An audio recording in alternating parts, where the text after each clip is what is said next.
एक शिकारी था, जंगल का एक मामूली आदमी। उसके पास न सेना थी, न राजपाट, न कोई विशेष ज्ञान। उस दिन वो बस भूखा था और किसी शिकार की तलाश में भटक रहा था। और उसी भटकन में उसका एक तीर बिना किसी इरादे के, बिना जाने उन चरणों को छू गया जिन पर लक्ष्मी स्वयं आसन लगाती हैं। ये संयोग नहीं था, ये दुर्भाग्य भी नहीं था। ये उस कहानी की अंतिम पंक्ति थी जो एक पूरे युग पहले लिखी जा चुकी थी और जिसे पूरा होना ही था। आज हम उस क्षण को समझेंगे जब एक अनजान वनवासी अनजाने में इतिहास का सबसे गहरा पात्र बन गया। और जो सत्य उस क्षण में छुपा था वो शायद हमारे अपने जीवन का भी सबसे जरूरी सत्य है।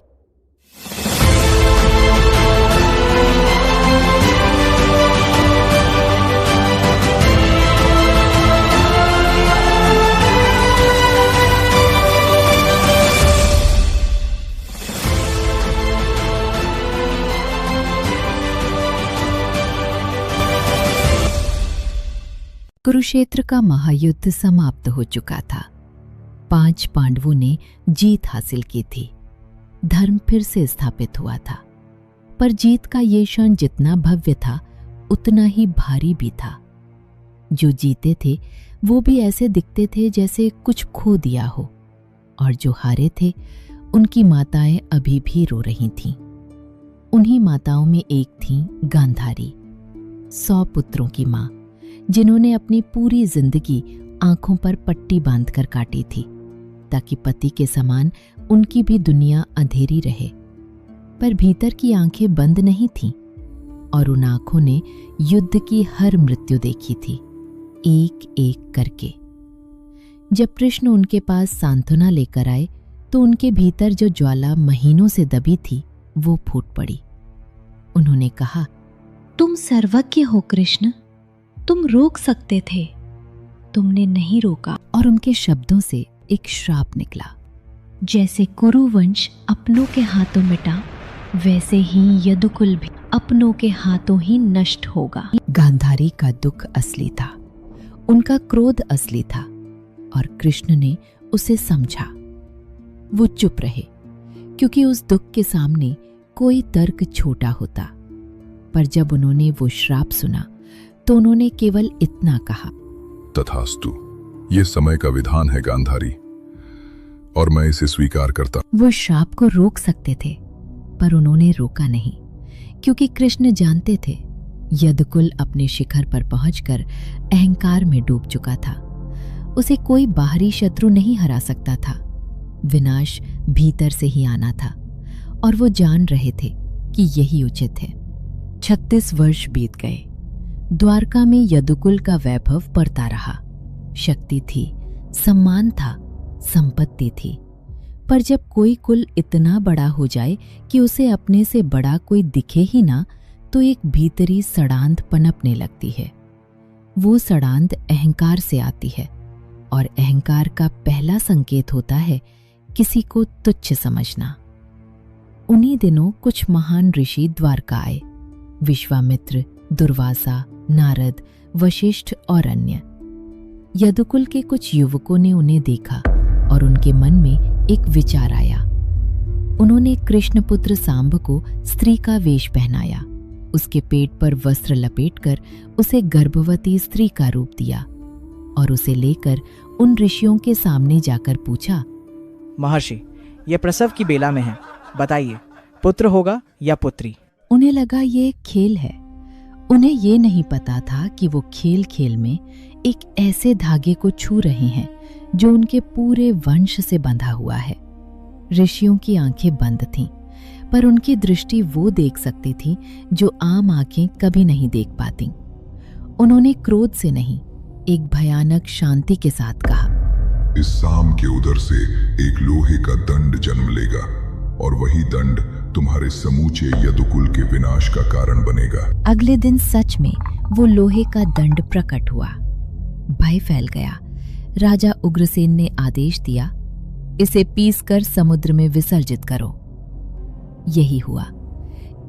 पर यहाँ एक बात है, जो अधिकांश लोग नहीं जानते। वो लोहे का चून नष्ट नहीं हुआ। समुद्र की लहरें उसे वापस किनारे ले आईं और वो मिट्टी में समा गया। उस मिट्टी से उगे सरकंडे, दिखने में घास जैसे, पर भीतर से उतने ही कठोर जितना वो श्रापित लोहा था। और उस दंड का एक बड़ा टुकड़ा, जो पूरी तरह पिसा नहीं था, समुद्र की गहराई में डूब गया। वहां एक मछली ने उसे निगल लिया। वो मछली एक दिन किसी जाल में फंसी। वो जाल एक शिकारी के हाथ में था। उस शिकारी ने मछली काटी। वो लोहे का टुकड़ा देखा, धारदार, मजबूत, और सोचा ये तो तीर की नोक बन सकती है। उसे नहीं पता था कि वो नोक किसके लिए बन रही है। नियति कभी जल्दी नहीं करती। वो अपना काम चुपचाप, धीरे धीरे, बिना किसी शोर के करती है, जब तक एक दिन सब कुछ एकदम से सामने नहीं आ जाता। कृष्ण ने द्वारका में अशुभ संकेत देखे। समुद्र की सीमाएं अंदर आने लगीं। रात को शमशान के पक्षी नगर में घूमने लगे। आकाश में अजीब रंग छाने लगे। कृष्ण ने यदुकुल को एकत्र किया और कहा, हम प्रभास तीर्थ चलते हैं, स्नान करेंगे, पुण्य अर्जित करेंगे। बाहर से ये एक तीर्थ यात्रा थी, भीतर से कृष्ण जानते थे ये अंत की यात्रा है। प्रभास के तट पर यदुकुल पहुंचा। वहां उत्सव हुआ, भोजन हुआ, मदिरा पी गई। और मदिरा जब भीतर उतरी तो वो सब भी बाहर आने लगा जो वर्षों से दबा था। पुराने अपमान, पुरानी ईर्ष्याएं, पुराने घाव। एक ताने से शुरू हुआ, फिर एक वार हुआ, और फिर वो सरकंडे उठ गए। वही सरकंडे जो उस श्रापित लोहे के चूर्ण से उगे थे। जैसे ही उन्हें मारने की नीयत से पकड़ा गया, वो लोहे से भी कठोर हो गए। भाई ने भाई पर वार किया, मित्र ने मित्र को मारा। कृष्ण के पुत्र, उनके भतीजे, उनके सेनापति, सब उन्हीं सरकंडों से एक दूसरे को मारते रहे। कृष्ण वहां थे। उन्होंने रोकने का प्रयास किया, पर एक बिंदु के बाद वो रुके, क्योंकि वो जानते थे ये उस श्राप का फल नहीं, ये उस वंश के अपने कर्मों का फल है। और जो कर्म का फल है उसे भोगना ही होता है, चाहे भगवान भी सामने खड़े हों। थोड़ी ही देर में प्रभास का तट सूना हो गया। यदुकुल, जिसे कोई बाहरी शत्रु कभी नहीं मिटा सका, अपनों के हाथों ही मिट गया। उस विनाश के बाद बलराम एक वृक्ष के पास जाकर बैठ गए। उनका चेहरा शांत था। दुख नहीं, भय नहीं, कोई व्याकुलता नहीं, बस एक गहरी तैयारी। उन्होंने सांसें धीमी की और अपने भीतर उतरते चले गए, उस गहराई तक जहां कोई शरीर नहीं पहुंच सकता। और फिर उनके मुख से एक दिव्य श्वेत सर्प बाहर निकला और समुद्र की ओर चला गया। शेषनाग अपने मूल स्वरूप में लौट रहे थे। ये मृत्यु नहीं थी, ये घर वापसी थी। अब कृष्ण सच में अकेले थे। उन्होंने अपने सारथी दारुक को पास बुलाया। दारुक, जिसने हर युद्ध में उनके साथ रहकर उन्हें देखा था, जिसकी आंखें आज भर आई थीं। कृष्ण ने उससे कहा, हस्तिनापुर जाओ, अर्जुन को बताओ सब समाप्त हो चुका है, और जो भी बचे हैं, स्त्रियां, बच्चे, वृद्ध, उन्हें वहां से ले जाओ। द्वारका शीघ्र ही समुद्र में समा जाएगी। दारुक चुप था। शब्द नहीं थे उसके पास। कृष्ण ने उसे देखा और मुस्कुराए। वही मुस्कान जो उनकी थी, जिसमें कोई बेचैनी नहीं थी, कोई अफसोस नहीं। दारुक चला गया और कृष्ण वन की ओर मुड़ गए, अकेले, बिना रथ के, बिना किसी के।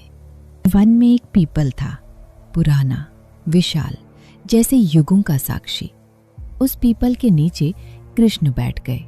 उनके आसपास उनके अपने शस्त्र थे, मानो वो भी उस अंतिम क्षण में साथ रहना चाहते थे। उनका श्याम शरीर उस सायंकाल की रोशनी में दीप्त था। पीतांबर, मोरपंख, कौस्तुभमणि, सब वैसे ही जैसे हमेशा। उन्होंने योग समाधि ली। उनके चरण की लाल गुलाबी आभा एक झाड़ी के पार से थोड़ी सी दिखती थी। उसी वन में दूर एक शिकारी था। उसका नाम था जरा। संस्कृत में जरा का अर्थ होता है वृद्धावस्था, वो समय जब जीवन की संध्या होती है। शायद इसीलिए इस नाम वाले को इस कथा का अंतिम पात्र बनना था। जरा उस दिन घंटों से भटक रहा था, कुछ नहीं मिला था, और तब उसने झाड़ी के पास कुछ देखा।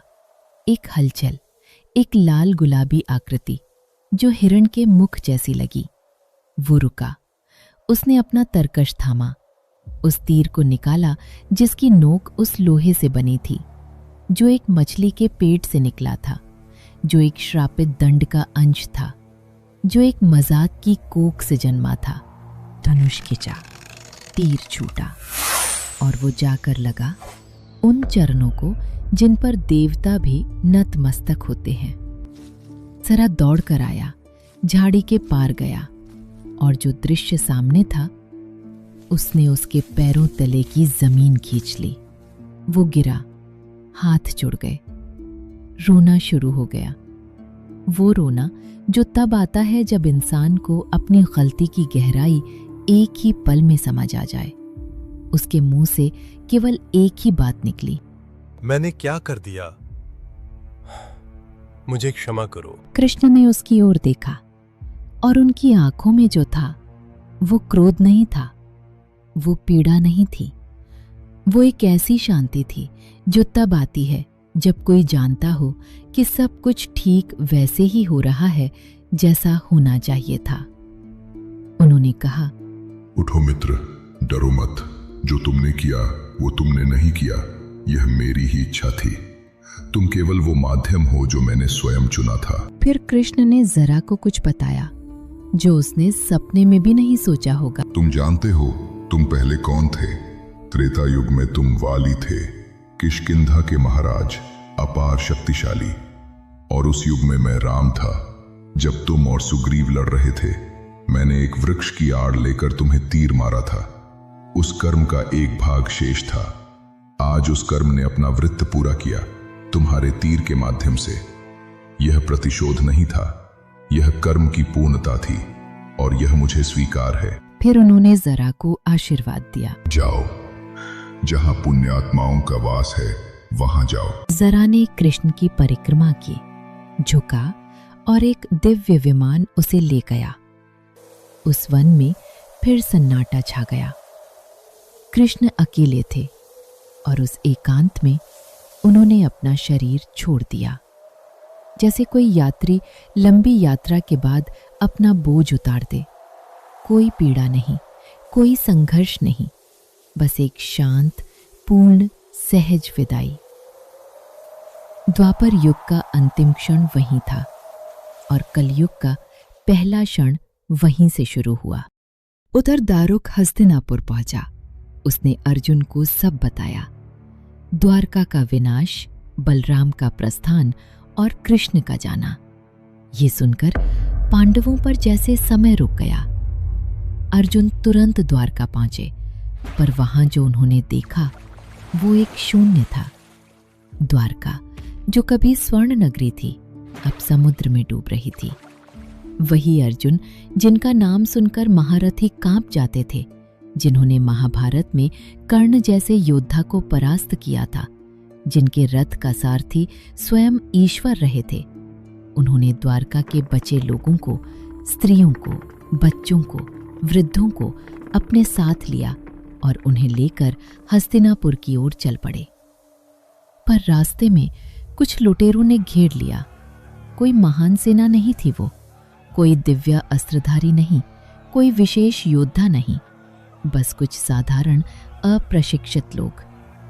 अर्जुन ने गांडीव उठाया और तब उन्हें पहली बार वो महसूस हुआ जिसकी उन्होंने कभी कल्पना भी नहीं की थी। वो मंत्र जो कभी होठों पर अपने आप आ जाते थे, आज याद नहीं आ रहे। वो दिव्य अस्त्र जो उनके आह्वान पर प्रकट होते थे, आज जैसे सुन ही नहीं रहे। उन्होंने बाण छोड़े, साधारण बाण जो साधारण ही रहे। उन लुटेरों ने काफिले में घुसकर सब कुछ लूट लिया। अर्जुन की उपस्थिति में, उनके सामने, अर्जुन किसी तरह शेष लोगों को लेकर हस्तिनापुर पहुंचे। वहां उन्होंने कृष्ण के पौत्र वज्र को राजा बनाया। ये एक युग का अंतिम औपचारिक निर्णय था। बाद में वो महर्षि व्यास के पास गए। वही गांडीव था, वही भुजाएं थीं, वही आंखें, पर भीतर एक खालीपन था जो उन्होंने पहले कभी नहीं जाना था। उन्होंने महर्षि व्यास से पूछा, महर्ष, ये क्या हुआ मेरे साथ? महर्षि का उत्तर सरल था, पर उसकी गहराई असीम थी। जब तक कृष्ण तुम्हारे साथ थे, तुम अर्जुन थे। वो शक्ति जो तुम्हारी लगती थी, वो उनकी थी। अब वो गए तो वो शक्ति भी गई। अर्जुन उस दिन पहली बार समझे, उनका धनुष कभी उनका नहीं था, उनका गौरव कभी उनका नहीं था। वो सब एक दिव्य उपस्थिति की छाया थी जो चली गई। जब सब कुछ समाप्त हो गया, पांडवों ने एक दूसरे की ओर देखा। अब उनके पास कुछ भी शेष नहीं था, न युद्ध, न उद्देश्य, न कृष्ण। उन्होंने निर्णय लिया, अब समय है जाने का। उन्होंने राज्य छोड़ दिया और हिमालय की ओर चल पड़े। एक अंतिम यात्रा जहां ना कोई युद्ध था, ना कोई विजय, सिर्फ विरक्ति। आज उस वन में कोई नहीं है, पर उस पीपल की जड़ों में शायद अभी भी कुछ है। वो स्पर्श, वो उपस्थिति जो थोड़ी देर के लिए वहां थी।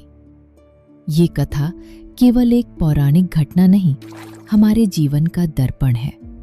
कर्म किसी को नहीं छोड़ता, न राजा को, न योद्धा को, न स्वयं ईश्वर के अवतार को।